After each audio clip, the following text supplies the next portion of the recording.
ठीक है, यही बताया क्या? हाँ आगे। अब आर्टिकल 20 लिखिए पहले। आर्टिकल 20 में लिखिए it provides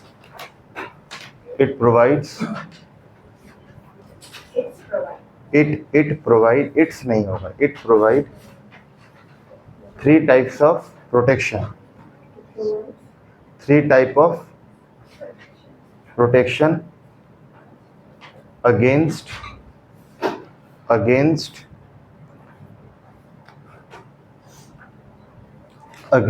the coercive, COERCIVE, against the coercive power of state, against the coercive power of state, that is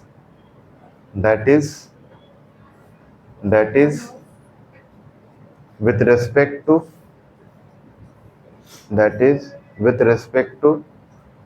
conviction in certain offenses, respect to conviction, CONVICTION, conviction in certain offenses,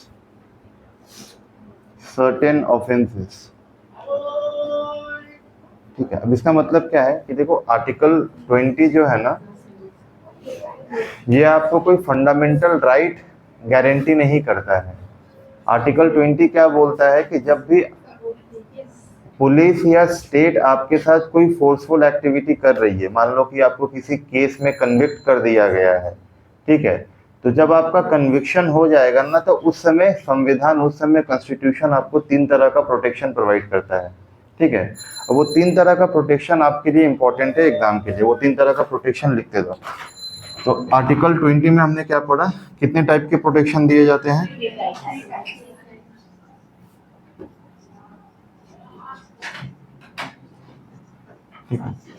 अब देखिए इसमें पहला जो protection है ना, वो है no ex post facto criminal legislation.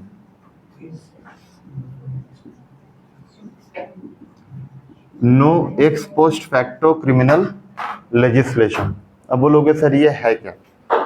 तो जस्ट इसको एक एग्जांपल के थ्रू हम लोग समझते हैं, ठीक है। आज कितना तारीख है? 22/10/2025। आप में से किसी एक लड़का या लड़की ने क्या किया, अभी आप लोग मेरे सामने आए और मेरे को चाकू मार दिया और मैं मर गया। मीन्स आज 22/9/2025 को क्या हो गया, किसका डेथ हो गया है? तो मर्डर ऑफ सर, कौन से सर पता नहीं, ठीक है। तो 22/9/2025 को मर गया कोई, ठीक है। अब मारा किसने? आप लोगों ने। अब मान लो कि आपको जो सजा सुनाया जा रहा है ना, वो सुनाया जा रहा है 22/9/2027 को, ठीक है। मर्डर कब हुआ है? 25 में। सजा कब सुनाया जा रहा है? 27 में। अब देखो 25 में जब आपने मर्डर किया ना, तो इस मर्डर के लिए सेंटेंस क्या होगा, सजा क्या होगा? तो मैं बोल रहा हूँ कि यहाँ पे 10 ईयर 10 साल का क्या है, जेल है, ठीक है। 10 साल का जेल है। 25 में अगर आप किसी को मारोगे तो जेल कितना मिलेगा आपको, सजा कितना में? 10 साल का जेल मिलेगा। बट 27 आते आते समझो क्या हुआ कि सरकार ने यहाँ पे कानून को क्या कर दिया है, चेंज कर दिया है, ठीक है। और अब अगर आपने किसी का मर्डर किया, मीन्स 27 में क्या बोला जा रहा है कि अगर आप 27 में किसी को मर्डर करोगे तो उसके लिए सेंटेंस क्या है? डेथ पेनल्टी में फांसी का सजा, ठीक है। यहां तक समझ में आया? आपने मर्डर कब किया है? 25। आपको सजा कब सुनाया जा रहा है? तो दोनों में से कौन सा सजा सुनाया जाएगा, ये वाला कि ये वाला? हाँ, हमेशा याद रखना कि no ex post facto criminal legislation क्या बोल रहा है कि आपने अगर कोई कांड कर दिया है, मर्डर कर दिया है, तो सरकार बैक डेट में जाके लॉ को अमेंड करके आपको स्ट्रिक्ट पनिशमेंट नहीं दे सकती है। ये केवल क्रिमिनल लेजिस्लेशन, क्रिमिनल कानून के ऊपर ही लागू होता है। क्लियर है? यहाँ पे हमने मर्डर किया 25 में, बट 27 में जब हमको सेंटेंस सुनाया जाएगा तो क्या हो चुका है आपका, डेथ पेनल्टी। लेकिन जज हमको कौन सा सेंटेंस सुनाएगा, 10 ईयर इम्प्रिजनमेंट, क्योंकि हमने जब किया था तब लॉ क्या बोल रहा था कि सजा कितना होना चाहिए, 10 साल। कितना क्लियर है, very good.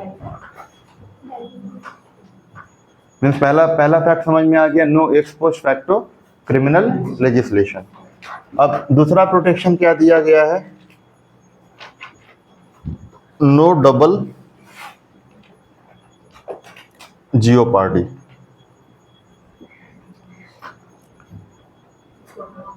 No double jeopardy, ठीक है। तो नो डबल जियोपार्डी का मतलब क्या है, नो डबल जियोपार्डी का मतलब है, मैं पूरा लिख देता हूं, no double jeopardy in court of law. Means एक कांड के लिए, एक मर्डर के लिए आपको कोर्ट कितनी बार सजा देगा, एक बार। एक कांड के लिए आपको सरकार या कोर्ट 2 बार सजा नहीं सुना सकता है। जैसे आपने मर्डर किया ना, तो अगर मर्डर के लिए 10 साल का इम्प्रिजनमेंट है तो आपको 10 साल का इम्प्रिजनमेंट ही मिलेगा, और मर्डर के लिए आपके ऊपर कोई भी सेंटेंस आपको नहीं सुनाया जाएगा बाय कोर्ट ऑफ लॉ। ये होता है डबल जियोपार्डी। मीन्स एक घटना या एक इंसिडेंट के ऊपर या एक कन्विक्शन के ऊपर आपको 2 बार सजा नहीं सुनाया जाएगा। बट देखो, कभी कभी आप लोग को लगता होगा ना कि डबल जियोपार्डी आप लोग के साथ होता है, घर पे होता होगा, ठीक है। तो कैसे होता है कि मान लो आपका एग्ज़ाम हो गया, रिजल्ट आ गया, रिजल्ट लेके घर पे गए, 10 में से 5 सब्जेक्ट में फेल हो गए हो, तो सबसे पहले कौन कूटता है घर पे, मम्मी कूट देगी। फिर शाम को कौन आता है, वो भी कूट देंगे। अगर बड़ा भैया हुआ तो वो भी कूट देंगे। मीन ट्रिपल जियोपार्डी, मतलब एक बार फेल होने की वजह से कितने बार कुटा रहे हो, ये डबल जियोपार्डी है, ट्रिपल जियोपार्डी है, नहीं है। तो क्या आपका फंडामेंटल राइट है, क्या आप घर पे बोल सकते हो कि मम्मी आर्टिकल 20 क्लॉज 2 में लिखा गया है मैं एक ही बार आप मार सकते हो, नहीं ना बोल, क्यों नहीं बोल सकते हो, क्योंकि मैंने साफ साफ अक्षरों पे लिख दिया है इन कोर्ट ऑफ लॉ। घर पे गलती से भी मत बोलना, नहीं तो जितना पिटाओगे उससे 3 गुना ज्यादा लात खाओगे फिर, ठीक है। बट मान लो कि आप कोई ऑफिसर हो, सब चीजें समझो, पहले समझ लो फिर लिखो। आप कोई ऑफिसर हो, मान लो इनकम टैक्स ऑफिसर वगैरह बन गए हो, और आप घूस लेते हुए पकड़े गए, तो उस घूस के लिए क्या होगा, कोर्ट आपको एक सजा सुनाएगा। मान लो कोर्ट ने आपको सस्पेंड कर दिया, फिर इनकम टैक्स डिपार्टमेंट भी हो सके आपको सजा सुनाए और आपको सस्पेंड कर दे। तो यहाँ पे डबल जियोपार्डी हो रहा है, हाँ, यहाँ पे भी नहीं हो रहा है। कहाँ क्या लिखा हुआ है, इन कोर्ट ऑफ लॉ। कोर्ट आपको एक सजा सुनाएगा बस। आपने घूस लिया, कोर्ट ने बोला आप सस्पेंड हो जाओ, कोर्ट आपको और कुछ नहीं बोल रहा है, कोर्ट आपके डिपार्टमेंट को नहीं बोल रहा है कि आप सस्पेंड करो। लेकिन आप जिस ऑर्गेनाइजेशन में काम कर रहे हो, वो ऑर्गेनाइजेशन आपके ऊपर कार्रवाई कर सकता है, वो आर्टिकल 20 क्लॉज 2 में नहीं आएगा, समझ रहे हो। तो कोर्ट आपको एक कांड के लिए एक ही सजा सुनाएगा, और उसके अलावा आप किसी भी ऑर्गेनाइजेशन या कहीं पे भी काम कर रहे हो तो वो लोग अपना खुद का कार्रवाई कर सकता है। क्लियर है, आ जाइए। थर्ड, ये तो समझ में आया, नो एक्स पोस्ट फैक्टो, और ये वाला नो डबल जियोपार्डी। थर्ड लिखिए, no self incrimination. No self incrimination. अब ये नो सेल्फ इंक्रिमिनेशन क्या है, कौन बताएगा, या no self incriminating evidence. Mean sir खुद से नहीं, मतलब सरकार या स्टेट या पुलिस आपको फोर्स नहीं कर सकती है कि आप अपने ही खिलाफ एविडेंस दे दो। मान लो अगर आपको पुलिस पकड़ के लेके जा रही है ना, तो पुलिस या सरकार आपको आपके ऊपर दबाव नहीं बना सकती है कि आप अपने ही खिलाफ कोई एविडेंस दे दो। मतलब सेल्फ कंसेशन यहाँ पे सर्टेन एक्सेप्शन है। जैसे अगर पुलिस आपसे फिंगरप्रिंट मांगती है तो आप डिनाई नहीं कर सकते हो।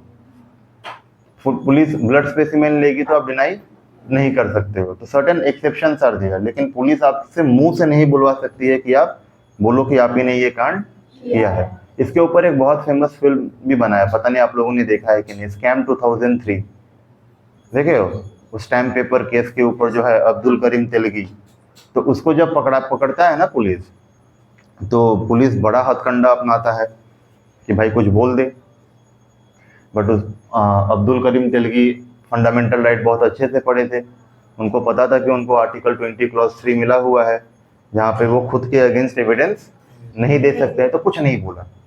तो फिर सरकार क्या बोलता है, मतलब पुलिस कोर्ट में अर्जी लगाता है कि सर हमको नार्को टेस्ट करना पड़ेगा। नार्को टेस्ट जानते हो? नार्को टेस्ट होता है कि आपके बॉडी के अंदर एक सीरम डाला जाएगा, ट्रूथ सीरम बोलते हैं, ठीक है? वो आपके शरीर के अंदर जाएगा, उसके बाद आप सब सच बोलना शुरू कर दोगे, ठीक है? तो तेलगी जी ने भी बोला कि भैया हम नार्को टेस्ट नहीं करवाएंगे, क्या पता आप नार्को टेस्ट कर दो और सब कुछ सच सच बुलवा लो, मेरे ही खिलाफ एविडेंस ले लो। तो फिर कोर्ट बोला कि तेलगी जी देखिए, नार्को टेस्ट भले ही हम आपका करेंगे, लेकिन वहाँ पे जो पुलिस वगैरह होगा ना, वो आपसे ये नहीं पूछेगा कि आपका डायरेक्ट इन्वॉल्वमेंट है कि नहीं है। इसीलिए आप अगर फिल्म वगैरह भी देखो ना, किसी का नार्को टेस्ट होता है तो पुलिस ये नहीं पूछता है कि आप डायरेक्टली बताओ कि आप इस कांड में इन्वॉल्व थे कि नहीं। पुलिस पूछेगा आपको इसके बारे में पता है, अगर पता है तो और कौन कौन इन्वॉल्व थे। मैंने बोल दिया कि सर वो भी था, तो पुलिस फिर उनके पास जाएगा, उनको रगड़ के तोड़ेगा और उनसे एविडेंस लेगा मेरे खिलाफ, समझ रहे हो? तो ये होता है कि पुलिस आपको फोर्स नहीं कर सकती है खुद के खिलाफ में एविडेंस देने के लिए। इसको भी लिख के रख लो, वेयर लिख लेना कि fingerprint, blood specimen, narco test is an exception. Fingerprint, blood specimen, narco test is an exception. CID वगैरह देखते हो ना कि आके पुलिस फिंगरप्रिंट मांग लेता है, and narco test is an exception, and narco test is an exception. हाँ वो ले लेगा, आप डिनाई नहीं कर पाओगे। Blood specimen is an narco test is an exception. अब इसको देखो, आप लोगों ने डायग्राम बना के अगर जो लिखे हो बहुत अच्छा है, जो डायग्राम नहीं बना के लिखे हो ऐसे ही लिखे हो, तो article 20 3 types of protection. Article 20 clause 1 क्या है? No ex post facto criminal legislation. 20 clause 2 क्या है? No double jeopardy. और 20 क्लॉज 3 क्या है? No self incriminating evidence. ठीक है, तो इस तरह से याद रखना, या 1 2 3 करके भी लिख लो, क्योंकि एग्जाम देने बैठोगे हो सकता है आपसे पूछ सकता है कि नो सेल्फ इंक्रिमिनेटिंग एविडेंस किस आर्टिकल में दिया गया है, तो वहां पे एक ऑप्शन रहेगा आर्टिकल 20 क्लॉज 3, तो आपको पता होना चाहिए। क्लियर इतना? Very good. अब आइए आर्टिकल 21 पे, one of the most important article of the Indian constitution, the fundamental right का one of the most important article है। आर्टिकल 21 क्या बोलता है? Right to life and personal liberty. बोलिए सर, वो जब इम्प्लीमेंट का जब बोलिए, अगर उसको 10 साल का मतलब जेल होता है, अगर उसके पहले मतलब वो होता है ना कि जेल के अंदर वो गिल्टी फील करे, मतलब कि वो सुधर जाए, तो उसका क्या मतलब वो कोर्ट डिसाइड करेगा, और वो पुलिस एडमिनिस्ट्रेशन डिसाइड करता है कि फंडामेंटल में कुछ नहीं है ना उसके लिए वो कोर्ट, और वहाँ पे पुलिस का रिपोर्ट जाता है, वो डिसाइड करते हैं कि आपके कैरेक्टर में सुधार आया है कि नहीं आया है। अगर कैरेक्टर में सुधार आया है तो फिर जाके आपका सजा कम हो सकता है। ठीक है, आर्टिकल 21 लिखिए। Article 21, right to life, right to life and personal liberty. Right to life and personal liberty. Personal, PERSONAL, personal liberty, LIBERTY। Means इसका सिंपल सा मतलब क्या है कि भारत में कोई भी individual, no individual can be deprived of life and personal liberty. Means आपको भारत में जीने का अधिकार है, आपको भारत में मतलब इंडिविजुअल लेवल पे आपको आज़ाद रहने का अधिकार है, ये आपका आर्टिकल 21 बोलता है। अब मान लीजिए आर्टिकल 21 बोल रहा है कि article 21 talks about right to life, ठीक है, जीने का अधिकार है। अब मान लो कि मैं दो एग्जांपल ले रहा हूँ, एक फैमिली है फैमिली ए, एक फैमिली है फैमिली बी। ये फैमिली ए का जो डेली इनकम है फॉर एग्जांपल वो 50 रुपए का है, और फैमिली बी का जो डेली इनकम है पकड़ो वो 2000 रुपए का है, ठीक है। अभी जो 2000 वाला है ये अपना जिंदगी बहुत अच्छे से बिताएगा, खाना पीना बहुत अच्छे से, अच्छा न्यूट्रिशन इसको मिलेगा, सब कुछ मिलेगा। क्या ये 3 टाइम का खाना खा पाएगा? क्या इसके बच्चों को एडिक्वेट रिप्रेजेंटेशन मिलेगा? तो क्या ये जिंदा रह के कुछ कर पाएगा? इसका जिंदा रहने का कोई मतलब है नहीं है। तो इसीलिए भारत में क्या बोला गया है कि आपको जीने का अधिकार तो है, राइट टू लाइफ तो है, बट वो लाइफ कैसा होना चाहिए? तो वो लाइफ होना चाहिए डिग्निटी से भरा हुआ, सम्मान और इज्जत से भरा हुआ। इसके लिए सम्मान और इज्जत का बात क्या है कि अपने बच्चों को 3 टाइम का खाना खिला दे। इसीलिए सरकार बहुत सारा क्या करता है, पॉवर्टी एलिविएशन प्रोग्राम देता है। सरकारी स्कूल में चल जाओ, मिड डे मील स्कीम चलता है। आंगनबाड़ी में चल जाओ, देखोगे छोटे छोटे बच्चे खिचड़ी और अंडा के लिए जाते हैं। क्यों? क्योंकि सरकार उनको पोषण प्रोवाइड करने की कोशिश करता है ताकि वो भारत में अपना जिंदगी जी पाए, और कैसे जी पाए? सम्मान के साथ, प्रॉपर न्यूट्रिशन के साथ। क्लियर हो रहा है? Very good. अब मान लो कि अभी तक हमने जितना भी फंडामेंटल राइट पढ़ा है, अगर आर्टिकल 21 नहीं होता, आपको भारत में जीने का अधिकार नहीं मिला होता, तो बाकी फंडामेंटल राइट का कोई मतलब होता? तो हम बोल सकते हैं it is article 21 is the basic of all the fundamental right. देखो आर्टिकल 21 में सेकंड पॉइंट लिखो, it is the basic fundamental right of all the fundamental right.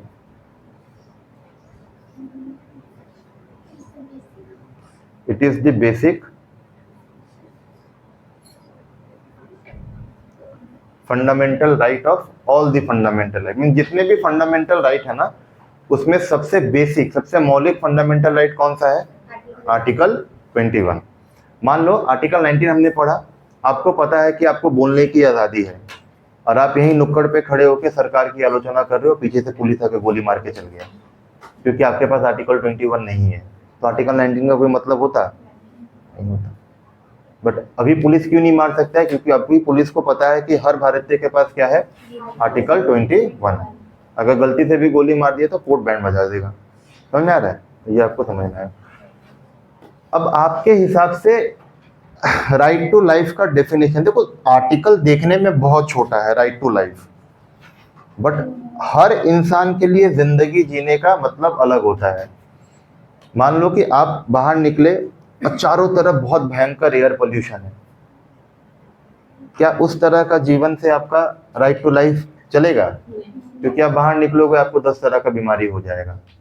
तो किसी के लिए राइट टू लाइफ हो सकता है राइट टू क्लीन एनवायरनमेंट, आसपास का वातावरण क्या होना चाहिए? साफ होना चाहिए।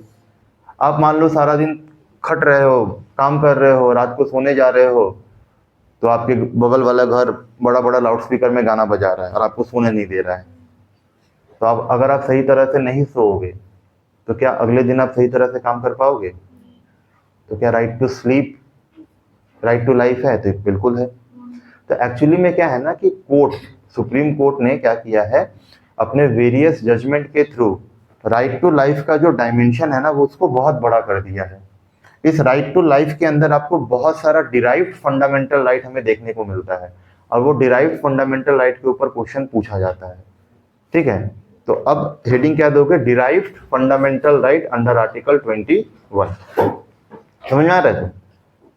अब मान लो कि आप किसी सरकारी दफ्तर में गए काम करवाने, काम हो ही नहीं रहा है, वो बोल रहा है कि टेबल के नीचे से कुछ दो, और आपके जेब में है नहीं टेबल के नीचे से कुछ देने के लिए, तो आपका काम अटक जाएगा। तो आप नहीं चाहोगे कि हमारे आसपास में करप्शन फ्री एडमिनिस्ट्रेशन हो सकता है कि वो जो पैसा, मान लो आप पेंशन का पैसा ही लेने गए हो, दादाजी का या पिताजी का, आपके घर में किसी का तबीयत खराब है, अब वो पेंशन का पैसा नहीं मिलने की वजह से आपके घर का इंसान का तबीयत और ज्यादा खराब हो सकता है। तो आपके लिए उस समय सबसे जरूरी क्या है कि right to corruption free administration. वहां से जो पैसा मिलेगा आप किसी दूसरे का जान बचा सकते हो। समझ आ रहा है? इसको लिखो, अब एक एक करके डिराइव फंडामेंटल राइट लिखते जाओ। पहला लिखो right to primary education, right to primary education. देखो जिंदगी जीने के लिए ना जो बेसिक चीज है वो क्या है, रोटी कपड़ा मकान। तो मकान भी आ जाएगा। राइट टू शेल्टर, आप घर के अंदर रह रहे हो लेकिन जो इंसान फुटपाथ पे सो रहे हैं, क्या वो right to life with dignity से जी पा रहे हैं? तो उनको क्या देना जरूरी है? Right to shelter. जो झुग्गियों में रह रहे हैं छोटे छोटे, एक छोटे से घर में उनका 10-12 लोगों का परिवार रह रहा है, तो क्या वो डिग्निटी के साथ जी पा रहे हैं? तो उनको क्या देना पड़ेगा? शेल्टर। इसीलिए आप देखोगे बहुत सारा झुग्गियों या टाली का घर तोड़ के सरकार क्या बनाती है? फ्लैट बनाती है, म्यूनिसिपैलिटी फ्लैट, जहाँ पे उनको शिफ्ट किया जाता है। समझ में आ रहा है? उसके बाद आइए right to speedy and fair trial, right to speedy and fair trial. इसका मतलब क्या है? Trial, trial TRAIL। इसका मतलब मान लो कि आपने यहाँ पे किसी का मर्डर किया, उसके परिवार ने केस किया, बट वो केस की सुनवाई हो रही है 2045 में। तो कोई मकसद होगा 2045 में आपको मैं सजा मतलब आपको अगर सजा दिया जाए तो तब तक हो सकता है कि इस इंसान के घर में से 2-3 जन और टपक जाए। तो क्या मकसद होगा? इसीलिए सरकार क्या बोलती है, संविधान क्या बोलता है कि भारत में क्या होना चाहिए? Right to speedy and fair trial. आप जब भी कोर्ट में जाओ तो आपका जो भी केस है वो बहुत जल्द में होना चाहिए और फेयर होना चाहिए। क्लियर है? उसके बाद आओ जो भारत में आपको हर जगह देखने को मिलेगा, right to corruption free administration, right to corruption free CORRU, corruption CORRUPTION, corruption free administration. लेकिन सवाल यह है कि क्या भारत में करप्शन फ्री एडमिनिस्ट्रेशन है? क्या आप दुकान से सामान लेने जाते हो तो बिल मांगते हो? आप भी करप्ट हो। अगर आपको करप्शन फ्री एडमिनिस्ट्रेशन चाहिए तो पहले अपने आप को सुधारो। मांगते हो तो नहीं देता है, वो बोलेगा कि हम दे देंगे लेकिन आपको इतना पैसा एक्स्ट्रा देना पड़ेगा, तो आप खुद ही बोलोगे कि रहने दो। उसके बाद आ जाओ right to the health of worker, right to health of workers. Means आप कहीं पे भी मान लो काम कर रहे हो और वहाँ पे टॉयलेट वगैरह बहुत गंदा है, प्रॉपर सैनिटाइजेशन का जगह नहीं है, तो क्या आप सही से काम कर पाओगे? नहीं कर पाओगे। भारत में एक चीज़ होता था मैनुअल स्कैवेंजिंग। मैनुअल स्कैवेंजिंग जानते हो? जो देखोगे गटर वगैरह खोल के इंसान घुस के उसको साफ करता था। तो आपको नहीं लगता है कि जो इंसान अगर डायरेक्टली अगर उस गटर के अंदर जाए तो उस गटर से बहुत हार्मफुल गैसेस निकलते हैं? ठीक है, और उस हार्मफुल गैसेस से बहुत बार तो इंस्टेंट लोग मर जाते हैं सफोकेशन से, और बहुत लोगों को बीमारी भी हो जाता है। तो इसीलिए भारत सरकार ने क्या किया है, अब देखोगे आप डायरेक्ट मैनुअल स्कैवेंजिंग नहीं होता है, बहुत कम होता है, मशीन के थ्रू हो जाता है। क्यों? क्योंकि फंडामेंटल राइट क्या बोलता है कि हर वर्कर्स का हेल्थ का ध्यान रखना पड़ेगा सरकार को। समझ में आ रहा है? आइए उसके बाद आइए right to clean environment, right to clean environment. अपने आसपास के वातावरण को साफ रखो। अभी इसी के ऊपर सुप्रीम कोर्ट ने जजमेंट दे दिया कि फायर क्रैकर को बैन कर दो, केवल दिल्ली में नहीं हर जगह। दिवाली में पता नहीं दिवाली से क्या दिक्कत है, बैंड करना है तो इंडस्ट्रीज, जो बड़े बड़े इंडस्ट्रीज है जहाँ से धुआं निकल रहा है उनको भी बैंड करो या उनके ऊपर रेगुलेशन लगाओ। उसके बाद आइए right to reputation, right to reputation.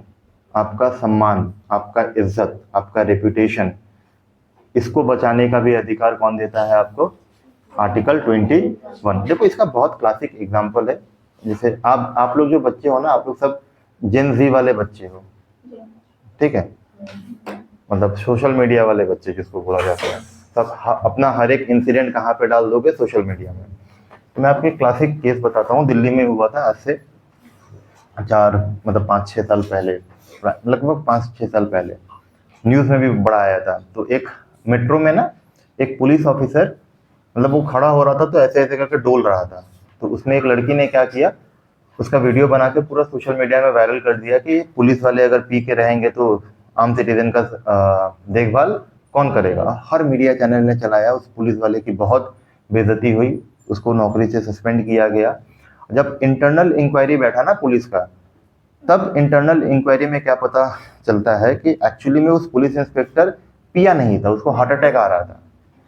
और हार्ट अटैक आने की वजह से ना वो कुछ पकड़ रहा था जिससे वो स्टेबल हो पाए, और उसने आज तक कभी वाइन या दारू को हाथ नहीं लगाया है। अब सोचो, उस एक नादान लड़की की वजह से, एक उसके सोशल मीडिया में फेमस होने के चक्कर में उसने क्या किया, पूरे पुलिस वाले का रेपुटेशन बर्बाद कर दिया, जो आजकल के सोशल मीडिया में बहुत होता है। आज अगर आप चल जाओ तो कहीं पे भी कोई झगड़ा हो रहा है तो आप लोग जैसे यंग पीपल क्या करते हो, बात करके सुलझाओगे नहीं, उस झगड़ा को और बड़ा करके फोन निकाल लोगे, बेटा ये बोलचे वो बोलचे ऐसे करके करना शुरू करते हो, जो कि बहुत गलत बात है। जाने दिल्ली का ही एक केस था जहाँ पे एक लड़की ने एक लड़के को मारा थप्पड़ बस में, अनइंटेंशनली टच कर रहा था उसको, वायरल कर दिया, फलाना ढिमकाना कोर्ट का केस हुआ, लड़के का पूरा लाइफ खत्म हो गया। फिर बाद में पता चला कि वो लड़की बस फेमस होने के लिए सोशल मीडिया में कर रही थी, कोर्ट का बार बार हियरिंग में भाग गई है, यहाँ से आ ही नहीं रही है। तो ये सब चीज़ नहीं होना चाहिए। और ये क्यों नहीं, कैसे नहीं होना चाहिए, तो आर्टिकल 21 बोलता है कि भारत के हर इंसान को राइट टू रेपुटेशन का अधिकार दिया गया है। लास्ट लिखो। केस हो गया सर, हाँ मतलब सभी बुनियाद केस हो गया, हाँ, तो सर राइट टू रेपुटेशन के मतलब से कैसे, मतलब आपको प्रूफ करना पड़ेगा। दिक्कत ये है ना, दिक्कत इज आवर सिस्टम। संविधान में दिक्कत नहीं है, संविधान तो आपको अधिकार दे के रखा है, दिक्कत है सिस्टम। आप कोई भी सोशल मीडिया में अभी अब पोस्ट करते हो ना, तो जो media big house media channel है ना, ये भी लोग क्या करते हैं, ये भी लोग उस चीज को जांच पड़ताल नहीं करते हैं, और कोर्ट में केस जाने से पहले आपको गिल्टी प्रूवन कर देते हैं वो लोग। समझ रहे हो, कोर्ट का हियरिंग कितना ही बच्चा सुनता होगा, कोई नहीं सुनता होगा, बट सोशल मीडिया में वो अर्नब गोस्वामी फलाना ढिमकाना, नाम तो नहीं लेना चाहिए, बट आते रहेंगे तो क्या होगा, हाँ ये बच्चा है, ये लड़का है, ये लड़की है, ऐसी की होगी। तो आजकल उसका जमाना हो गया, सिस्टम में हमारा डिफॉल्ट है बहुत।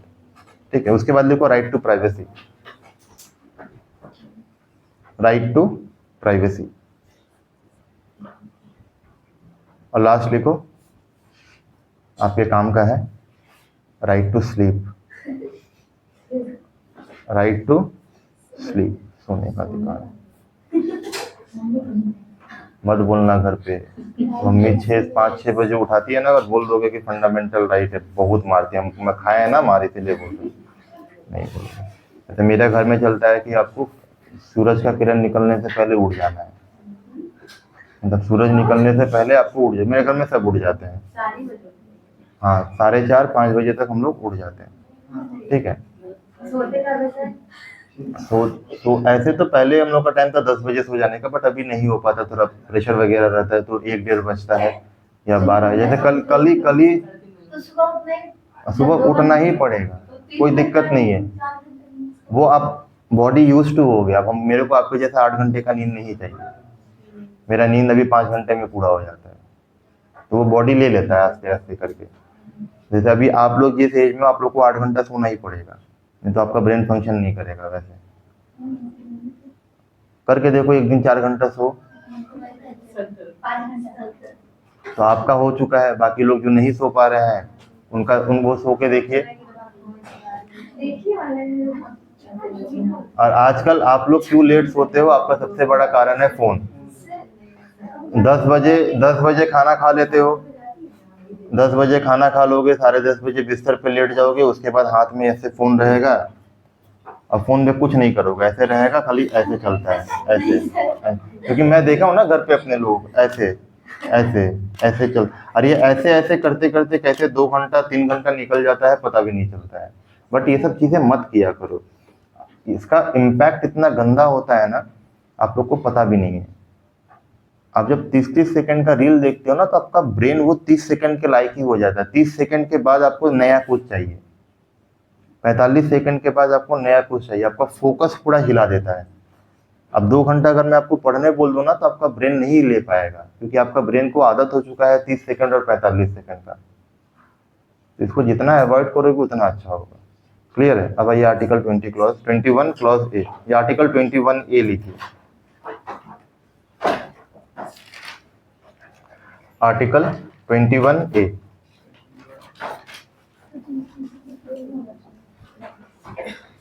लिखिए। Right to education. आपको शिक्षा मिलने का अधिकार है भारत में। हाँ, आप देखते हो 6 से 14 साल के बच्चों को पढ़ने का आज़ादी दिया जाता है कि पढ़ो जाके। कौन से आर्टिकल के तहत? आर्टिकल 21 ए। आर्टिकल 21 ए क्या बोलता है? भारत में हर बच्चा of the age group 6 to 14, 6 से 14 साल के बच्चों को क्या दिया गया है? Right to education. देखो, right to education for the age group of 6 to 14 years. For the age group of, थोड़ा जल्दी जल्दी लिखो, for the age group of 6 to 14 years. आप बहुत दिन बाद आ रहे हो, एग्जाम था क्या आपका? 6 to 14 ईयर्स।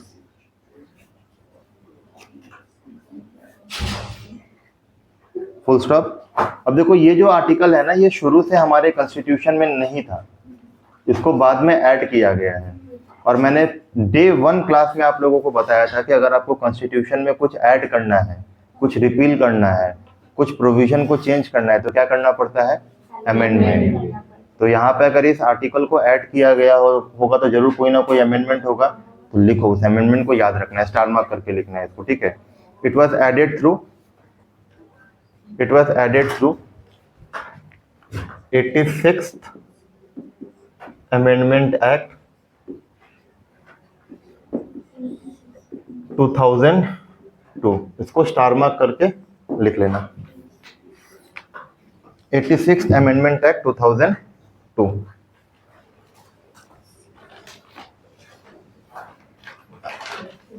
आप लोग का यूट्यूब में देखते हैं सब टीचर खड़ा होकर पढ़ाते हैं, हम ही एक तो बैठ के पढ़ाते हैं आराम से,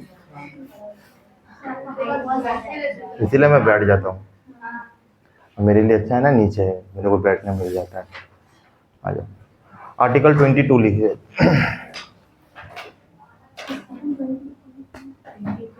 यहाँ आसपास पूजा होता है क्या? दुर्गा पूजा कहाँ पे होता है? कितना दूर है यहाँ से? 5 मिनट। बढ़िया पंडल बनता है।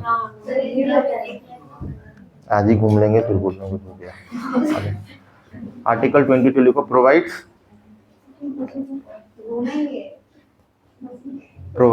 प्रोटेक्शन। आर्टिकल 22 लिखो। आर्टिकल 22 में लिखना है provides protection during arrest and detention. During arrest and detention in certain cases.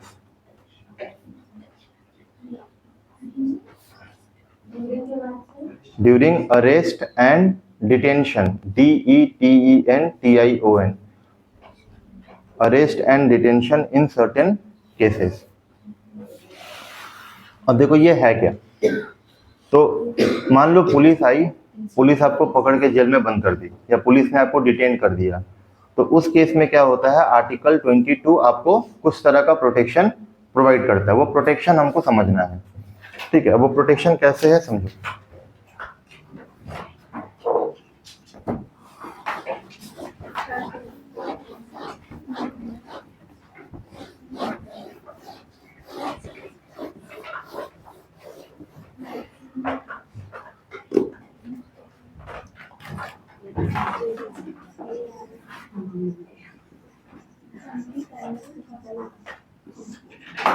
ठीक है, मान लो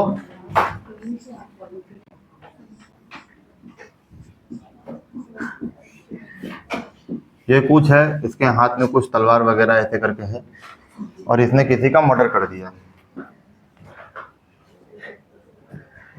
ठीक है? मान लो मर्डर नहीं भी किया, तो ये बस तलवार लेके घूम रहा है, ठीक है?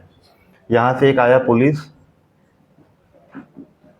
इसको कैसे बनाए? इसको ऐसे बनाए, गुस्सा में रहते हैं ये लोग हमेशा। ये आया, इसको क्या किया? इसको अरेस्ट कर लिया, पकड़ लिया।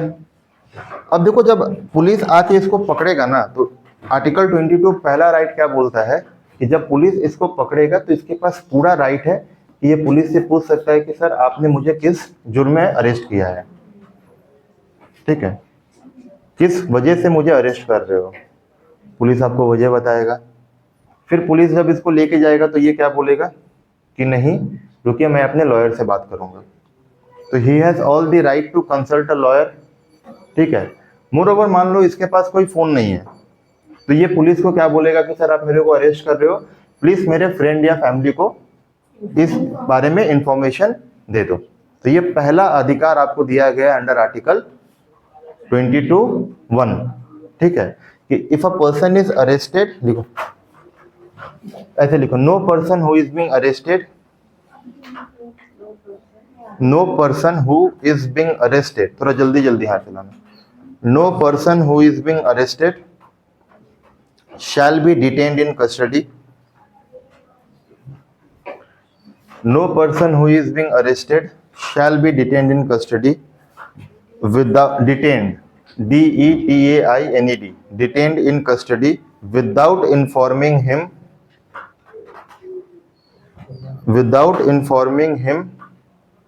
क्या ग्राउंड ऑफ हिज अरेस्ट, किस ग्राउंड के ऊपर उसको क्या किया गया है, अरेस्ट किया गया है, without informing him the ground of his arrest, ground of his arrest, ठीक है। उसके बाद लिखो comma, the arrested person has right to inform his friend और family, the arrested person has right to inform his friend or family and consult, the arrested person has right to inform his friend or family and consult a lawyer of his own choice, lawyer of his own choice। ये clear हो गया, इतना कोई दिक्कत यहाँ तक नहीं। अब मान लो कि पुलिस ने आपको पकड़ा, ठीक है, ध्यान से समझना, पुलिस आपको पकड़ी, पुलिस ने आपको ग्राउंड बता दिया, पुलिस ने आपके फ्रेंड और फैमिली को भी बता दिया, और अब आप कहाँ पे बंद हो गए हो, जेल में।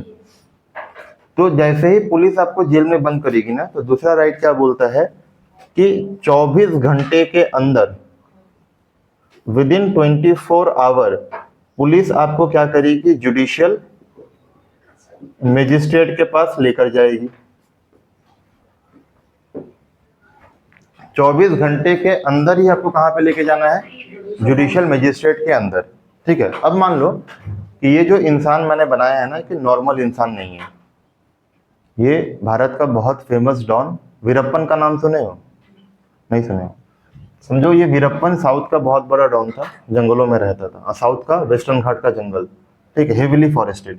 सपोज ये बहुत बड़ा बड़ा घना घना जंगल में रह रहा है, मीन्स ऐसा जंगल है कि जंगल में घुसना कैसे है वो तो सब घुस जाएंगे, बट निकलना कैसे है वो किसको पता है, वीरप्पन को।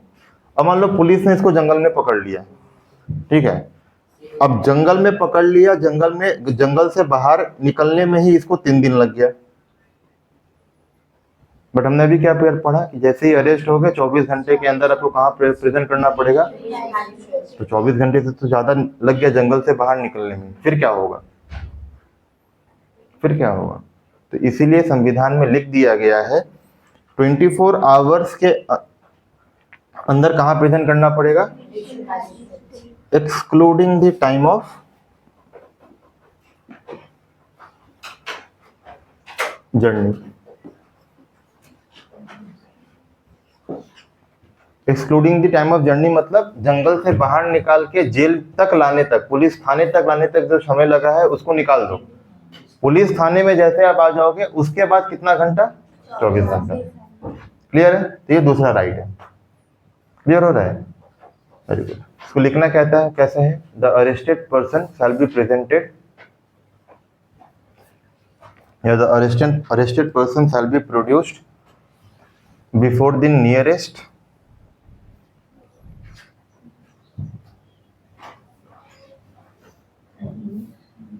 Before the nearest before the nearest judicial magistrate.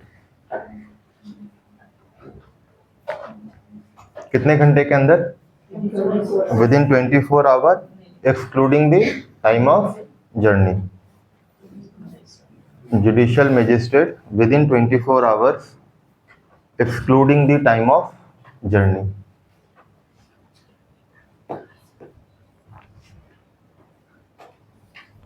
अब जब आप जुडिशियल मजिस्ट्रेट के पास आओगे ना, तो ये जुडिशियल मजिस्ट्रेट एक समय देता है, बोलता है कि इस इंसान को इतना दिन के लिए जेल पे रखो, और उतना दिन के बाद आपको इंसान को कहाँ प्रेजेंट करना पड़ेगा? कोर्ट में। ठीक है। अब मान लो कि जुडिशियल मजिस्ट्रेट ने बोल दिया कि आपको 3 दिन कहाँ पे रहना है? जेल में। तो पुलिस आपको कितना दिन जेल में रखेगी? 3 दिन, उससे ज्यादा जेल में नहीं रखेगी। क्लियर है? क्लियर है इतना? और 3 दिन के बाद आपको कहाँ पे प्रेजेंट किया जाएगा? कोर्ट में। तो ये थर्ड राइट है। थर्ड राइट लिखो। No person shall be detained in custody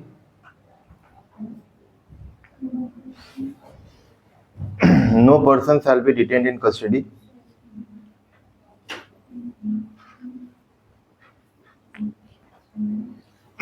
beyond the period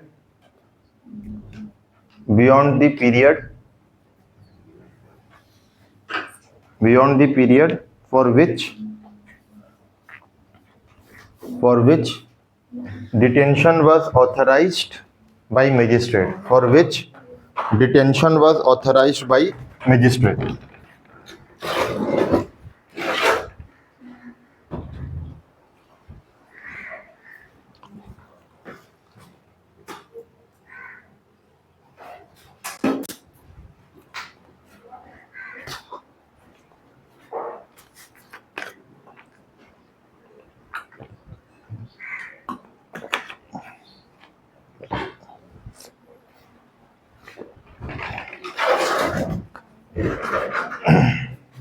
sir इससे जो है सर 3 दिन के लिए टाइम दे रहा है। नहीं, उसके मैं तो एक एग्जांपल ली, ठीक है। वो 3 दिन दे, 5 दिन दे, 1 सप्ताह दे, 24 घंटा बोले, 48 घंटा बोले, वो मजिस्ट्रेट के ऊपर डिपेंड करता है और आपके ग्रेविटी ऑफ जुर्म के ऊपर डिपेंड करता है। क्लियर है? तो ये तो अरेस्ट वाला हो गया। ठीक है। अब देखो यहाँ पे एक टर्म हमने लिखा है डिटेंशन। क्या लिखा गया है? डिटेंशन। अब याद रखना, डिटेंशन आपका 2 तरह का होता है। पहला जो डिटेंशन उसको हम लोग बोलते हैं प्यूनिटिव, और एक होता है आपका प्रिवेंटिव। प्यूनिटिव का मतलब क्या है? प्यूनिटिव का मतलब है कि आपने कांड कर दिया है, मतलब आपने छुरा मार दिया। किसको मार दिया? मेरे को। ठीक है। तो मेरे को छुरा मारने के बाद पुलिस आके अगर आपको पकड़ के लेके जा रही है तो उसको क्या बोला जाएगा? Punitive detention. बट पुलिस को, मतलब छुरा मारने से पहले अगर पुलिस को पता चल गया कि आप छुरा मारने वाले हो, और उसके पहले ही अगर आके पुलिस आपको पकड़ के लेके जा रही है, वो क्या हो जाएगा? प्रिवेंटिव। मीन्स कांड होने से पहले अगर आपको अरेस्ट कर लिया जा रहा है तो क्या होगा? प्रिवेंटिव। और कांड होने के बाद अगर अरेस्ट हो रहे हो तो प्यूनिटिव। अगर एक पुलिस आपको प्यूनिटिव डिटेंशन के अंदर अरेस्ट कर रही है तो आपको आर्टिकल 22 के वो तीनों राइट आपको मिलते हैं। ठीक है। अगर इसके तहत पुलिस आपको पकड़ रही है तो आर्टिकल 22 का तीनों अधिकार आपको दिया जाएगा। क्लियर है? बट अगर पुलिस आपको प्रिवेंटिव डिटेंशन के अंदर पकड़ ली तो आपको भगवान भी नहीं बचा सकता।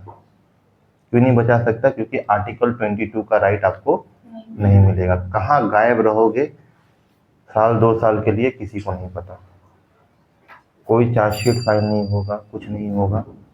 पुलिस आएगी, बोलेगी बेटा चलो, आप बोलोगे कहाँ चलो, भी बोलेगी चलो, हमें भी नहीं पता कहाँ चलना है, और ले जाके एकदम ऐसा एक हवेली में डाल देगा कि पता है, डेली मारेगा। अब अगर मैं ऐसा बोल रहा हूँ कि आपको भगवान भी नहीं बचा सकता, तो यहाँ पे ग्रेविटी भी बहुत बड़ा है कांड का। कैसे? अगर आपका कनेक्शन टेररिस्ट एक्टिविटी से मिल गया तो पुलिस किसके तहत उठाएगी आपको? अगर आप मनी लॉन्ड्रिंग कर रहे हो तो पुलिस किसके अंदर उठाएगी? प्रिवेंटिव। अगर आपका कनेक्शन नक्सलाइट से है तो पुलिस आपको किसके तहत उठाएगी? प्रिवेंटिव। और अगर पुलिस ने प्रिवेंटिव के अंदर पकड़ लिया तो क्या आर्टिकल 22 का राइट मिलेगा आपको? नहीं मिलेगा। मीन समझो ना, आप फ्रेंड को बता पाओगे, ना फैमिली को बता पाओगे, ना लॉयर कंसल्ट कर पाओगे, ना मजिस्ट्रेट के पास जाओगे, ना मजिस्ट्रेट आपको टाइम देगा कि 3 दिन के लिए रहो, 4 दिन के लिए रहो, उसके बाद कोर्ट में जाओगे, कुछ नहीं है। तो पुलिस आपको 2 साल 1.5 साल तक एकदम अकेले में रखेगी, अच्छा से खातिरदारी होगा पुलिस वाला, फिर आपको लाया जाएगा। क्लियर है? तो ये आपको याद रखना है। तो लिख लो, इसमें लिख लो, if a person is arrested under preventive detention. समझ में आ रहा है चीज? कि खाली एकदम जैसे स्कूल वगैरह में करते हो, कुछ समझ में नहीं आता है फिर भी ऐसे ऐसे माथा हिलाते हो, वो वाला नहीं ना है। तो if a person is arrested under preventive detention. Pooja घूमना कब से शुरू करोगे आप लोग? कल से? पंचमी, षष्ठी, सप्तमी, अष्टमी, नवमी, 10वीं, 6 दिन घूमोगे क्या कलकत्ता? बाप रे। If a person is arrested under preventive detention, then protection under Article 22 is not provided.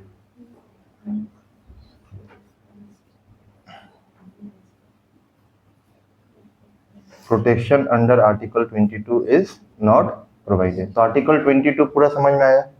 Article 20 समझ में आया? Article 20 और Article 22 में कंफ्यूज मत होना, बहुत बार बच्चे कंफ्यूज हो जाते हैं। आर्टिकल 20 किसके बारे में है? तो किसके बारे में है? No ex post facto, double jeopardy और सेल्फ इंक्रिमिनेटिंग। आर्टिकल 22 क्या है? अरेस्ट होने के बाद, जैसे ही अरेस्ट हो गए वैसे ही आर्टिकल 22 पिक्चर में आ जाएगा। क्लियर है? Very good. अब आइए आर्टिकल 23। आज लिखिए, आज लिखने का काम है। आर्टिकल 23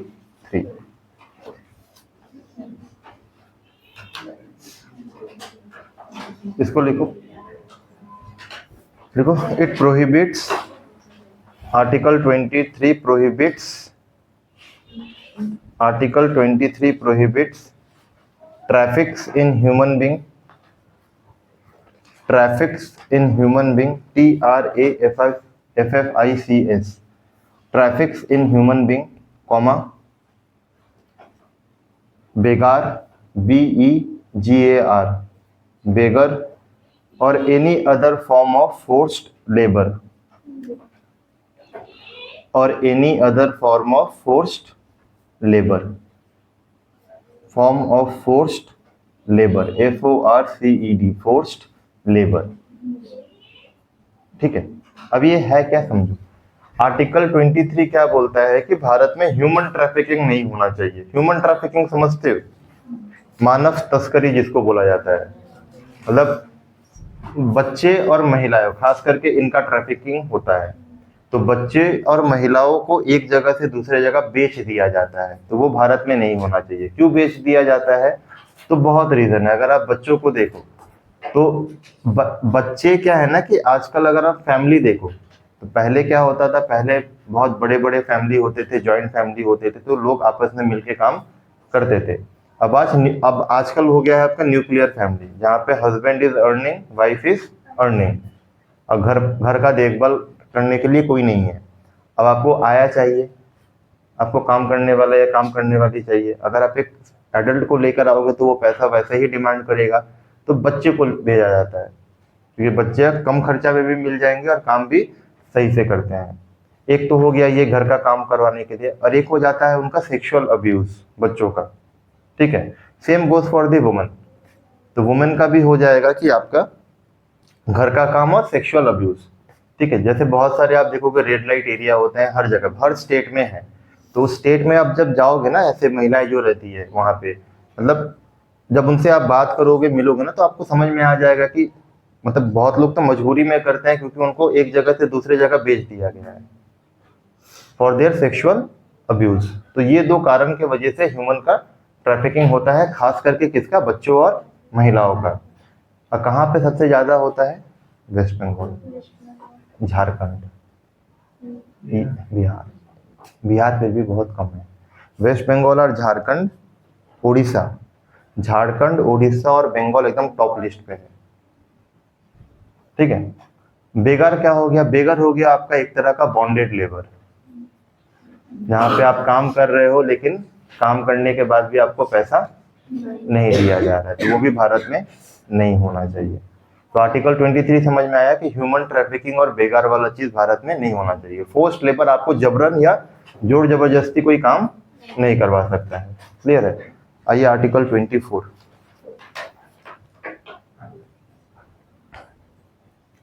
आर्टिकल 24, आर्टिकल 24 लिखिए। It prohibits employment of child, prohibits employment of child less than 14 year of age, less than 14 year of age in hazardous employment, less than 14 year of age in hazardous employment।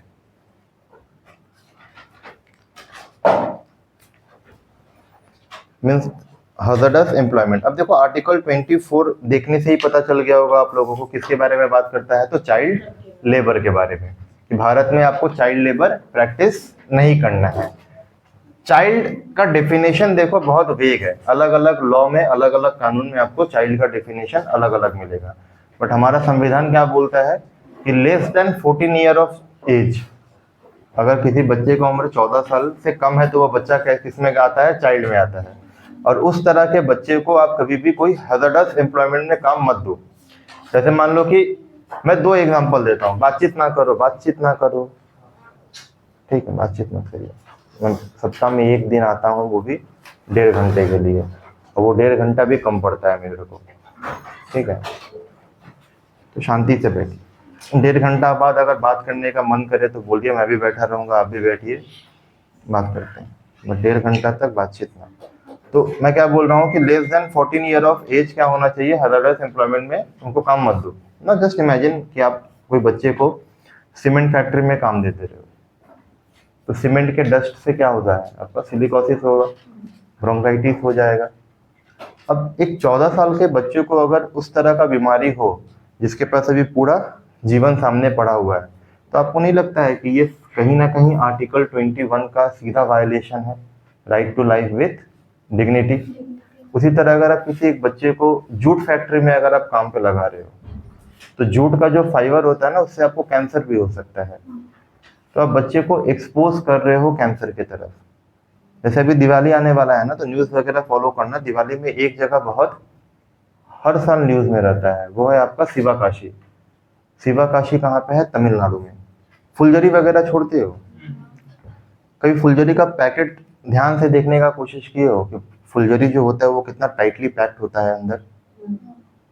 अब मेरे जैसा हाथ वाला इंसान क्या उस फुलझड़ी को टाइटली पैक कर पाएगा उतना छोटा पैकेट में? टाइटली पैक कौन कर पाएगा? बच्चे। कि बच्चे को हाथ क्या होता है आपका? छोटा और कोमल होता है, तो बड़े आसानी से आप पैक कर सकते हो। तो उस तरह के ना फायर क्रैकर फैक्ट्री में बच्चों का एम्प्लॉयमेंट बहुत ज़्यादा होता है, और हर साल शिवाकाशी न्यूज़ में रहता है, क्योंकि कुछ ना कुछ इंसिडेंट वहाँ पे होता रहता है, या तो आग लग जाएगा, बहुत सारे बच्चे मर जाएंगे, फलाना ढिमकाना। तो आर्टिकल 24 यही बोलता है कि भारत में चाइल्ड लेबर नहीं होना चाहिए। क्लियर? कभी आप देखो चाइल्ड लेबर के बारे में समझना चाहो ना, तो कोई बच्चा अगर ढाबे वगैरह में काम कर रहा है, जाओ जाके बैठो उसके पास, 1 कप चाय 1 ब्रेड खरीद के दो और बैठो, उससे पूछो कि क्या मजबूरी है। आपको रियलिटी चेक मिलेगा कि आप लोग कितने ज़्यादा प्रिविलेज्ड हो।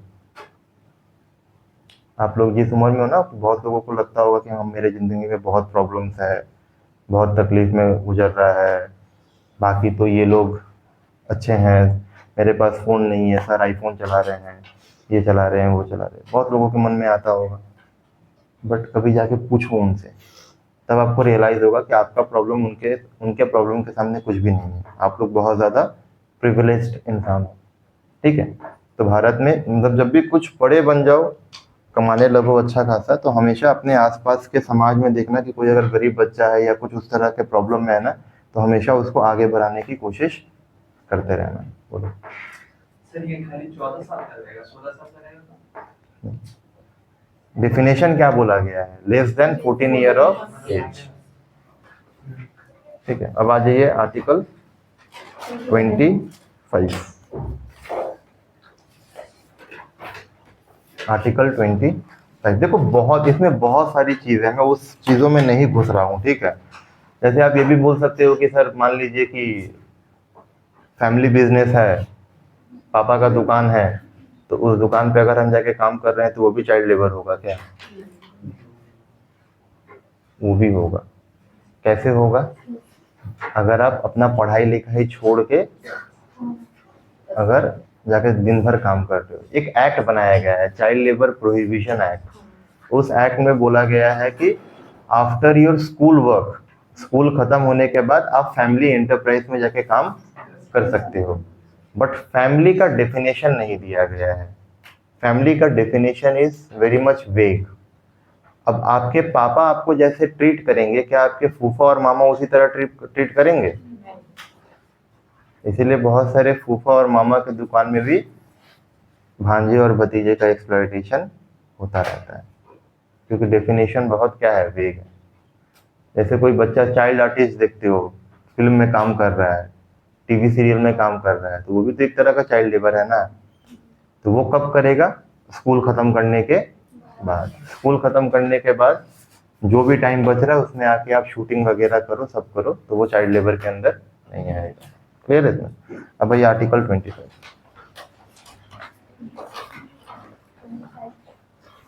ये सब जितना पढ़ोगे ना, आप लोग एक बेहतर इंसान बन जाओगे। क्वालिटी यही चीज है। दो सब्जेक्ट ऐसा है जो आप अच्छे से पढ़ोगे तो आप एक बेहतर इंसान बन जाओगे। एक है हिस्ट्री और दूसरा क्या है आपका? क्वालिटी। इतिहास आपको अपने पूर्वजों का इतिहास बताता है कि कितना शानदार इतिहास था, किस तकलीफ से, किस प्रॉब्लम से हमको आज़ादी मिला है। और पॉलिटी आपको अपना अधिकार बजाता है कि भारत में आपको क्या क्या हक दिया गया है।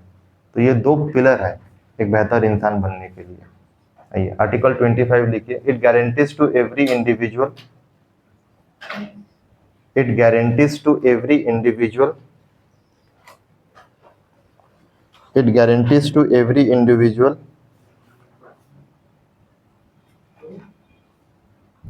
a twofold, it guarantees to every individual a twofold, TWO, twofold, FOLD, twofold freedom of religion, twofold freedom of religion। अब यहाँ पे देखो आर्टिकल 25 क्या बोल रहा है। आर्टिकल 25 में आपको कितना तरह का रिलीजन दिया गया है, फ्रीडम दिया गया है? तो दो तरह का। ठीक है, two fold freedom of religion है। पहला क्या है? पहला जो आज़ादी आपको दिया गया है that is freedom of conscience. Conscience का मतलब जानते हो? अंतरात्मा, आपका जमीर। ठीक है, और दूसरा क्या है? फ्रीडम टू propagate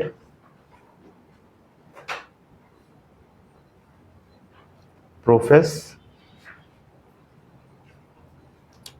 स्पेलिंग भूल गया, profess and practice a religion of own choice।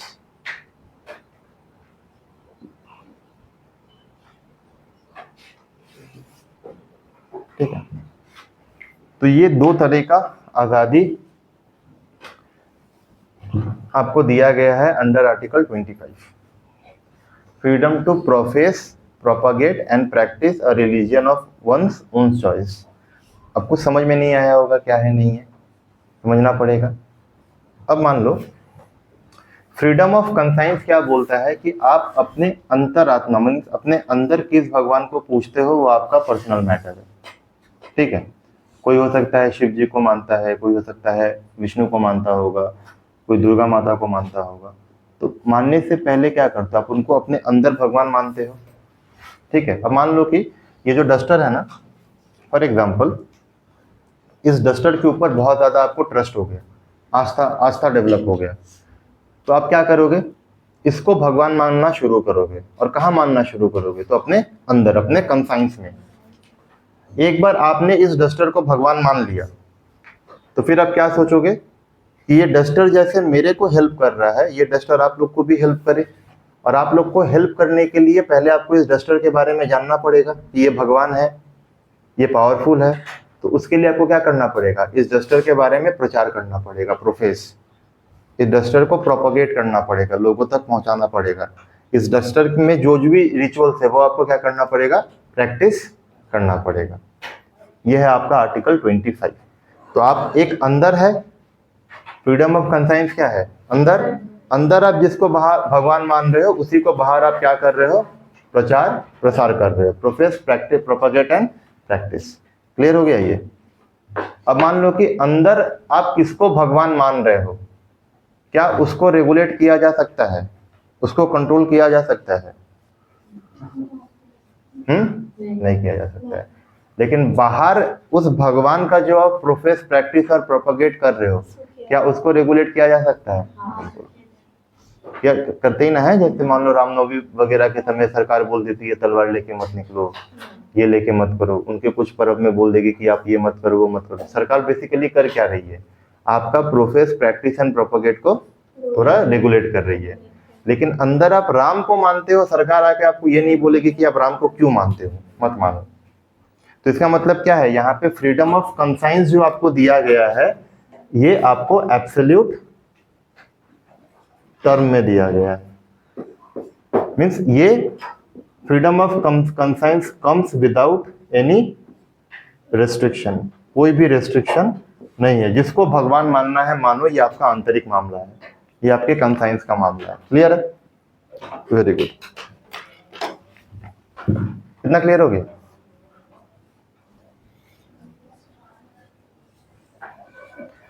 अब एक एक चीज देखो। प्रोफेस, प्रोफेस का मतलब क्या होता है, कौन बताएगा?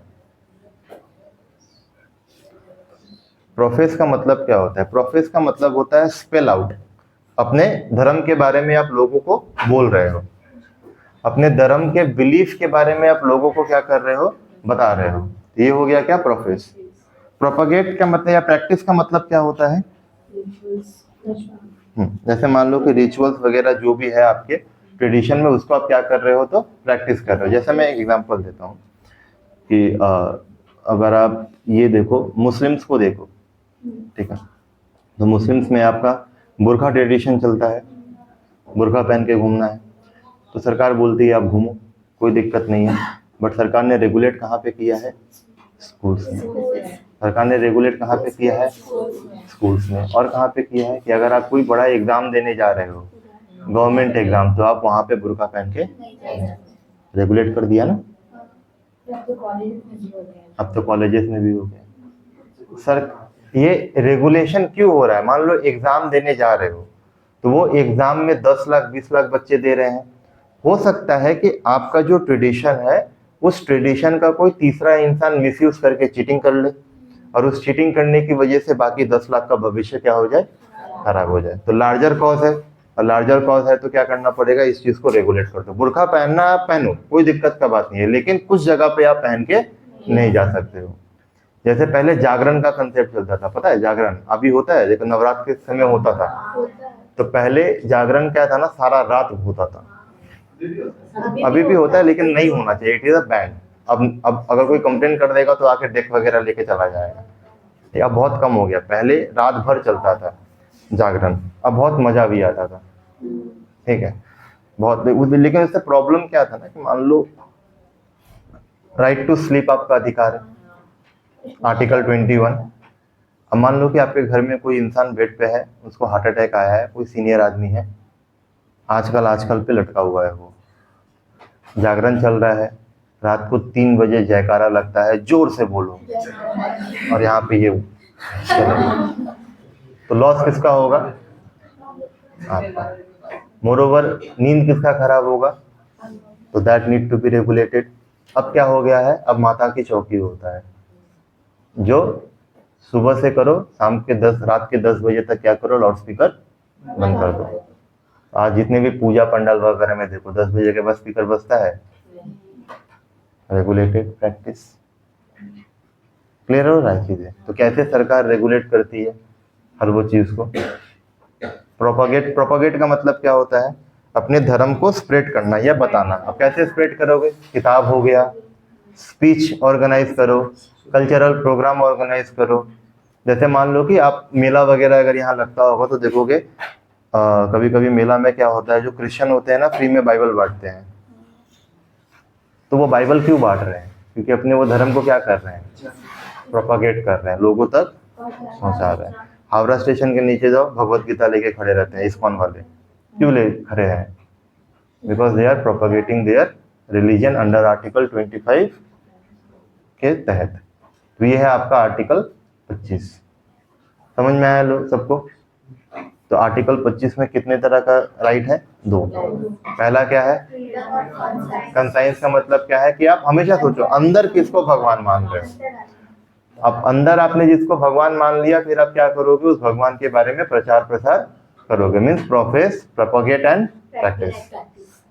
कौन सा रेगुलेटेड है यहाँ पे? किसको रेगुलेट करेंगे हम लोग? प्रोफेस, प्रोपोगेट और प्रैक्टिस। लेकिन अंदर आप किसको भगवान मान रहे हो, that can not be regulated.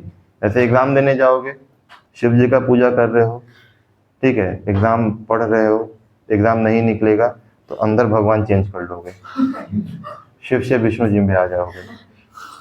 तो वो जो आप शिव से विष्णु पे जा रहे हो ना, उसको मैं नहीं बोल सकता कि क्यों जा रहे हो। वो आपको इंटीरियर, आपका इनर फ्रीडम है वो। फिर एग्जाम देने गए, फिर बहुत पढ़ा, बहुत विष्णु जी का पूजा किया, फिर फेल हो गए तो फिर माता रानी पे आ जाओगे। फिर एग्जाम दिया, फिर फेल हो गए तो बोलोगे अब धर्म ही चेंज कर लेते हैं। तो जो आप अंदर धर्म चेंज करोगे ना, वो भी आपका इनर फ्रीडम है। क्लियर? उसको मैं रेगुलेट नहीं कर सकता, बट किसको रेगुलेट कर सकता हूं? तो इन सारी चीजों को। क्लियर हुआ? अब भाई आर्टिकल 26।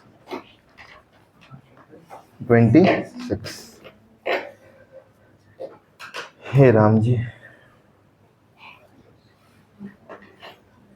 देखो, provide freedom to religious denomination, provides. अरे तू चुप हो जा सिरी। Provides freedom to religious denomination. Provides freedom to religious denomination. Religious denomination to manage its religious affair.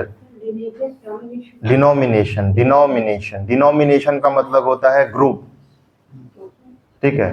Religious denomination to manage its religious affair, to manage its religious affair,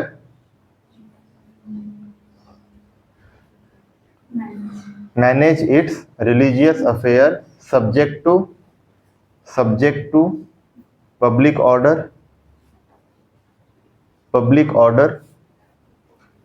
comma morality and health। अब बोलोगे ये है क्या? तो article 26 क्या बोलता है? जैसे अपने धर्म को निभाना है निभाओ, बट उस निभाने के चक्कर में पब्लिक ऑर्डर को डिस्टर्ब मत करो, किसी के हेल्थ को कॉम्प्रोमाइज मत करो, मोरालिटी को डिस्टर्ब मत करो। अगर आप ये तीनों चीज डिस्टर्ब नहीं कर रहे हो, आपको जैसे अपने धर्म को निभाना है भारत में आप निभाओ। जैसे मैं आपको बताता हूँ कहाँ कहाँ हुआ है। जैसे हमने चंद्रगुप्त मौर्य पढ़ा था। चंद्रगुप्त मौर्य में हमने ये देखा था कि वो किस प्रथा को फॉलो करके मर गए थे? संलेखना, जिसको आज हम लोग क्या बोलते हैं? संथारा। तो जैन में एक ट्रेडिशन होता है संथारा। संथारा का मतलब क्या है कि कोई अगर सीनियर सिटीजन है या कोई जैन धर्म को मानने वाला इंसान है, अगर उसको मरना है तो वो क्या करता है? अपने अंतिम समय में खाना पीना छोड़ देता है और इवेंचुअली क्या होगा? वो अपने देह को त्याग देगा। तो इस प्रैक्टिस को क्या बोला जाता है? संथारा प्रैक्टिस। अब राजस्थान में हुआ क्या था ना कि 2 बच्चे स्कूल गए, अब वहीं पे माता घूम के गिर गए और मर गए। जब उनका पूरा ऑटोप्सी हुआ, पोस्टमार्टम हुआ, तो पता चलता है ना कि ये जो दोनों लड़के थे ना, उन्होंने पास्ट 20-25 दिन से ना तो कुछ खाया था ना तो कुछ पिया था, and they were practising Santhara. Court में जब बात किया ना, तो कोर्ट ने सिंपल सा जजमेंट दिया कि this is actually not a संथारा, this is a murder. वो मर्डर किया किसने? उसके माँ बाप ने।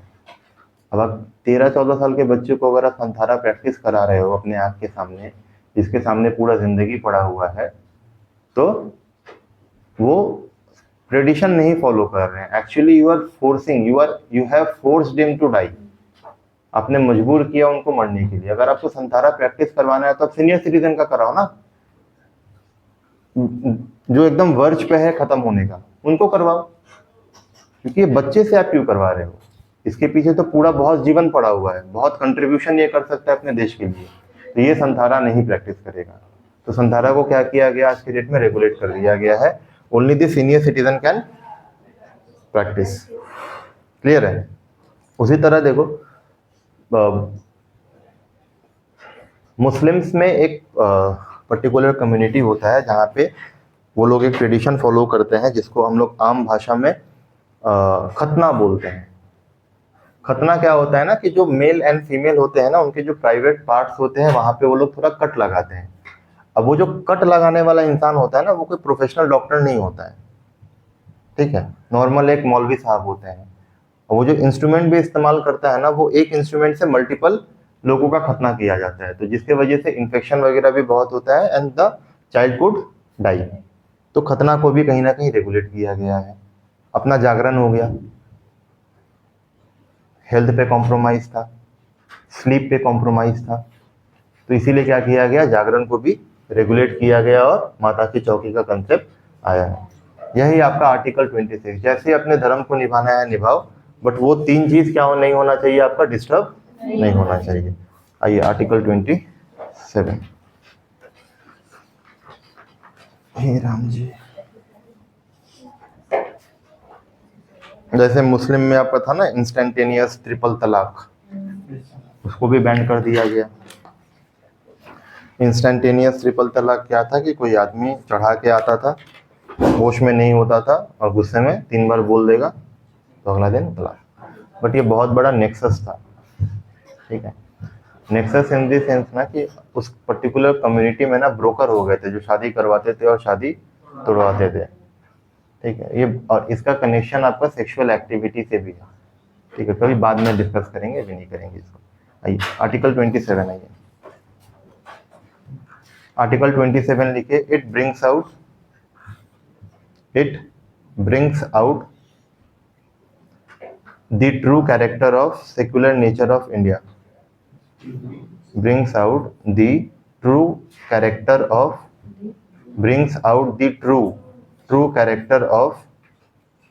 secular nature of India.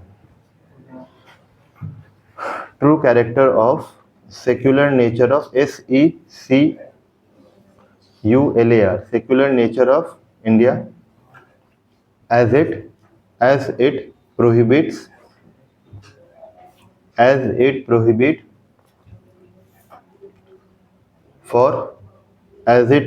for spending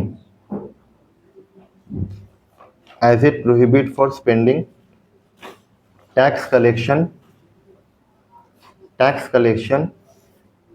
as it prohibits from spending tax collection for promotion and maintenance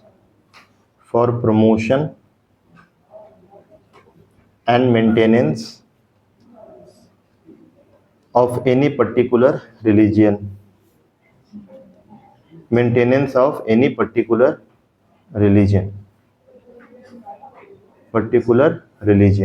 इसका मतलब क्या है कि आर्टिकल 27 बोलता है कि भारत सरकार जो टैक्स लेती है ना, उस टैक्स के पैसे से वो किसी एक धर्म या एक पर्टिकुलर रिलीजियस डिनोमिनेशन को प्रमोट नहीं कर सकती है।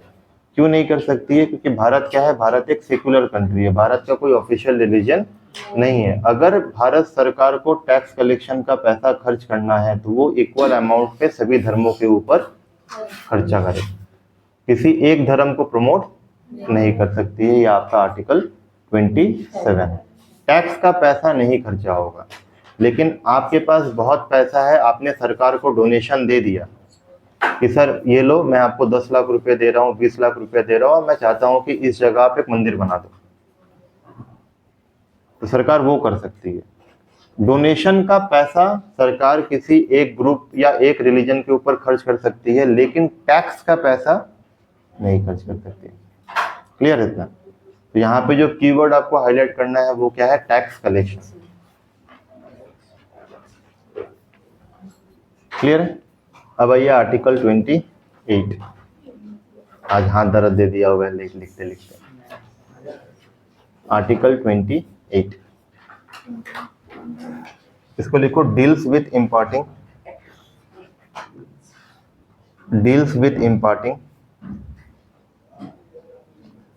deals with imparting religious instruction in educational institution, deals with imparting religious instruction in educational institution। इसका मतलब क्या है कि एजुकेशन प्रैक्टिस नहीं करती। प्रैक्टिस नहीं, रिलीजियस इंस्ट्रक्शन नहीं दिया जाता है। आप में से कितने लोग फुल्ली सरकारी कॉलेज में, सरकारी स्कूल में पढ़े हो? क्या आपके सरकारी स्कूल में कोई धार्मिक इंस्ट्रक्शन कभी दिया गया है? नहीं। सेमी गवर्नमेंट में कितने लोग पढ़े हो? वहां पे दिया गया है। प्राइवेट में कितने लोग पढ़े हो? एकदम प्राइवेट स्कूल जो हो वहां पे दिया जाता है, वहां पे दिया जाता है, बट फोर्स नहीं किया जाता है आपके ऊपर। जैसे आप अगर इंग्लिश मीडियम से पढ़े होगे तो हमारा प्रेयर शुरू होता था, मैं भी भूल गया यार क्या प्रेयर था, तो कोई भी एक चर्च का प्रेयर हमसे गवाया जाता था, बट फोर्स नहीं किया जाता था बच्चों के ऊपर कि आप नहीं, गाना तो पड़ेगा, प्रेयर है तो गाना पड़ेगा ना। मतलब ये नहीं बोला जाएगा कि आप क्रिश्चियनिटी के सर्टेन चीज को फॉलो करो, या क्रिसमस आ रहा है तो सब बच्चों को आना ही पड़ेगा, कैंडल लेके करना है, वो चीजें नहीं होती थी। ठीक है, तो एक चीज आपको याद रखना है, एजुकेशन इंस्टीट्यूशन अगर आप देखो तो 4 तरह का एजुकेशन इंस्टीट्यूशन होता है। पहला सरकारी, मतलब गवर्नमेंट एजुकेशन, जहाँ पे आप कोई भी रिलीजियस इंस्ट्रक्शन नहीं दे सकते हो। दूसरा क्या है आपका? सेमी गवर्नमेंट, जहाँ पे प्राइवेट भी होंगे और गवर्नमेंट का भी कुछ, जिसको गवर्नमेंट एडेड भी बोला जाता है, तो वहाँ पे भी आप रिलीजियस इंस्ट्रक्शन नहीं दे सकते हो। तीसरा होता है एकदम प्राइवेट, जहाँ पे गवर्नमेंट का कोई भी स्टेक नहीं है, वहाँ पे रिलीजियस इंस्ट्रक्शन दिया जाता है, लेकिन उस इंस्ट्रक्शन को स्टूडेंट के ऊपर फोर्स नहीं किया जाता है। क्लियर है? चौथा है आपका minority education institution. Minority educational institution का मतलब जानते हो?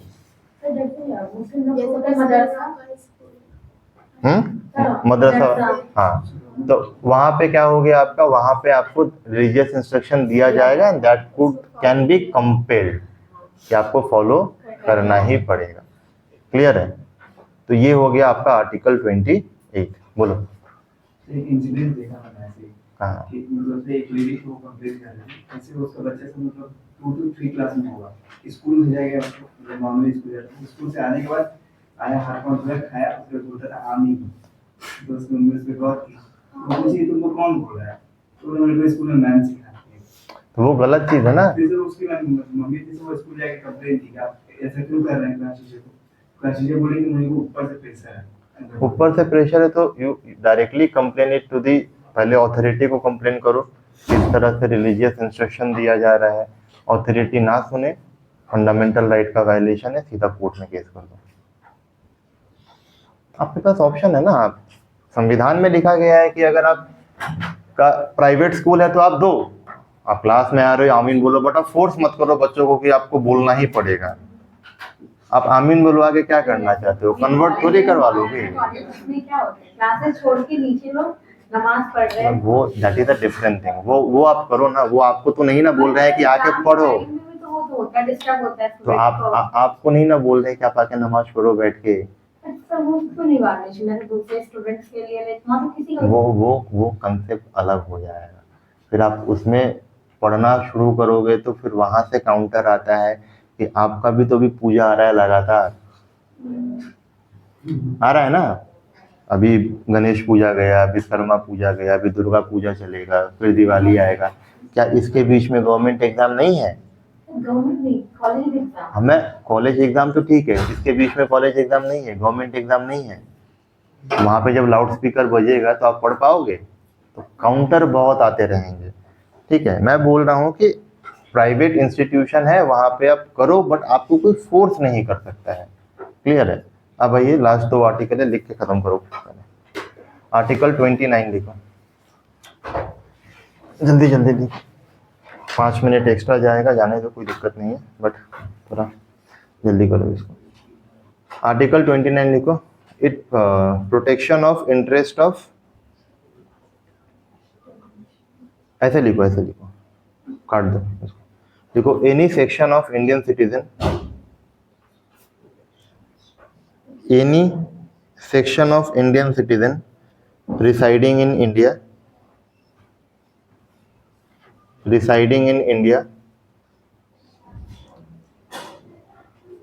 has a fundamental right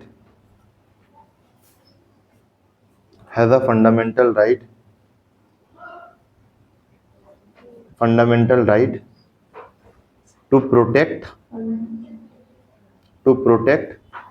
and preserve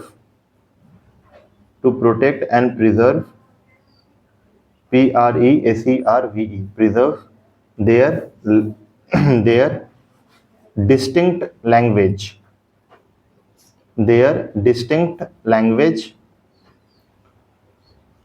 script and culture। अब देखो ये है क्या ना, कल्चर। अब संविधान ये बोलता है कि भारत में चाहे मेजॉरिटी या माइनॉरिटी, ठीक है, दोनों को ये अधिकार दिया गया है कि उनका जो भाषा है, उनका जो स्क्रिप्ट है, लिपि जिसको बोला जाता है, या उनका जो कल्चर है, उसको आप लोग प्रमोट करके रखो। अब जैसे मान लो कि बहुत जगह देखोगे कि हिंदी को प्रमोट करने के लिए सेमिनार होता है, हिंदी सेमिनार बहुत जगह होता है। वो क्यों होता है? ताकि आर्टिकल 29 में लिखा गया है कि आप लैंग्वेज को प्रमोट कर सकते हो, डिस्टिंक्ट लैंग्वेज को। उसी तरह भी हाल फिलहाल देखोगे आप लोग, अगर सोशल मीडिया देखते होगे, तो कोई लड़की है ना जो पहले रोडिस किसमें थी पता नहीं, आके महाराष्ट्र में जब गणपति विसर्जन हो रहा था तो बड़ा ये करके, पता नहीं क्या नाम है उसका, तो वो आके बड़ा भाषण मारे कि ड्रम बीटिंग क्यों हो रहा है, वो क्यों हो रहा है। तो उस बकलोल को पता ही नहीं है कि drum beating is a culture of Maharashtra and Maharashtra has all the right to protect its culture under article 29 clause 1 या 29। तो आप इस तरह से आके 2-4 बात बोल के फेमस होने के लिए ना, कल्चर के ऊपर सवाल मत उठाओ। अरे आपको दिक्कत है, आप नहीं सो पा रहे हो, नहीं कर रहे हो, निकल जाओ महाराष्ट्र से कुछ समय के लिए, फिर आ जाना, अगर इतना ही तकलीफ है। अब आपके एक तकलीफ के वजह से तो वो अपना कल्चर नहीं ना डिस्ट्रॉय कर दे। गणपति विसर्जन is all about your drum beating, जिस तरह से बुलाया जाता है, जिस तरह से ये किया जाता है, समझ रहे हो? तो ये चीजें समझा करो।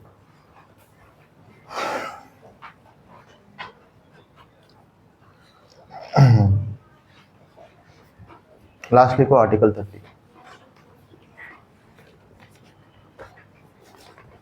Article 30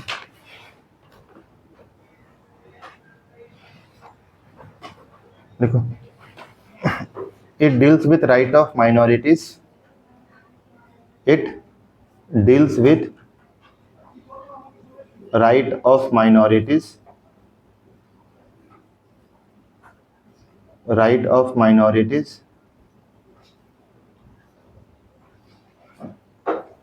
to establish and administer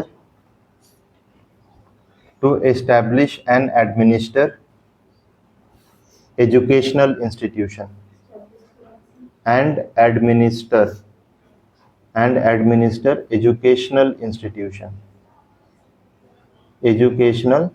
institution means Bharat में माइनॉरिटीज को ये अधिकार दिया गया है कि वो अपना खुद का एजुकेशनल इंस्टीट्यूशन बना सकते हैं, जिसको हम लोग क्या बोलते हैं, माइनॉरिटी एजुकेशनल इंस्टीट्यूशन। किस आर्टिकल के तहत? आर्टिकल 30। अब यहाँ पे एक चीज बताओ, आर्टिकल 29 और आर्टिकल 30, इसका हेडिंग है cultural and educational right for minorities. ठीक है, दोनों में से कौन सा article is available only to the minorities. Article 29 या आर्टिकल 30? तो आर्टिकल 30 जो है वो स्पेसिफिक किसके लिए है? Minority. Where as article 29 is available to both minority and majority. जैसे मैं ड्रम बीटिंग की बात किया ना महाराष्ट्र का, तो महाराष्ट्र में Marathis are not minority, they are majority, but still they have the right under article 29 to protect their culture, drum beating का कल्चर। तो हो सके तो लिख लो कि article 29 is available to both minority and majority, where as article 30